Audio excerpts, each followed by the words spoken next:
রাজধানীর ওসমানী স্মৃতি মিলনায়তনে আজ শনিবার অনুষ্ঠিত হল উপজেলা স্বাস্থ্য ও পরিবার কল্যাণ কর্মকর্তা সম্মেলন। অনুষ্ঠানে প্রধান অতিথি হিসেবে উপস্থিত ছিলেন প্রধানমন্ত্রী তারেক রহমান। অনুষ্ঠানে বক্তব্য দিতে গিয়ে স্বাস্থ্যমন্ত্রী সর্দার সাখাওয়াত হোসেন বকুল বারবার প্রধানমন্ত্রীর বিভিন্ন উন্নয়নমূলক কর্মকাণ্ডের প্রশংসা করেন। এক পর্যায়ে তার এই অতিরিক্ত প্রশংসা শুনে প্রধানমন্ত্রী তারেক রহমান মজার ছলে বলেন, মুহূর্তেই পুরো মিলনায়তনে হাস্যরসের পরিবেশ তৈরি হয় এবং উপস্থিত সবাই করতালিতে ফেটে পড়েন।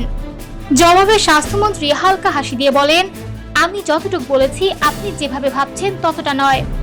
এরপর স্বাস্থ্যমন্ত্রী তার বক্তব্যে দেশের স্বাস্থ্য খাতের উন্নয়ন, চ্যালেঞ্জ এবং ভবিষ্যৎ পরিকল্পনা নিয়ে বিস্তারিত আলোচনা করেন।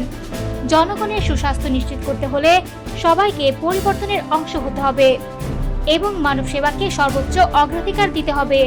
সরকার প্রধান ঘোষিত জিরো টলারেন্স নীতির মাধ্যমে স্বাস্থ্যসহ সব খাতে অনিয়ম ও দুর্নীতির বিরুদ্ধে কঠোর অবস্থান নেওয়া হয়েছে। একই সঙ্গে প্রধানমন্ত্রী নিরলসভাবে দেশের উন্নয়ন ও জনগণের কল্যাণে কাজ করে যাচ্ছেন বলেও তিনি মন্তব্য করেন।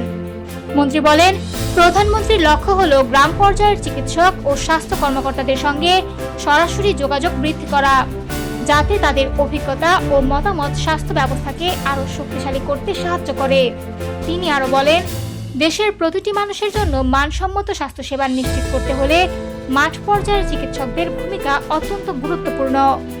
তাই তাদের কাজের পরিবেশ উন্নয়ন ও সমন্বয় বৃদ্ধিকে সরকার অগ্রাধিকার দিচ্ছে।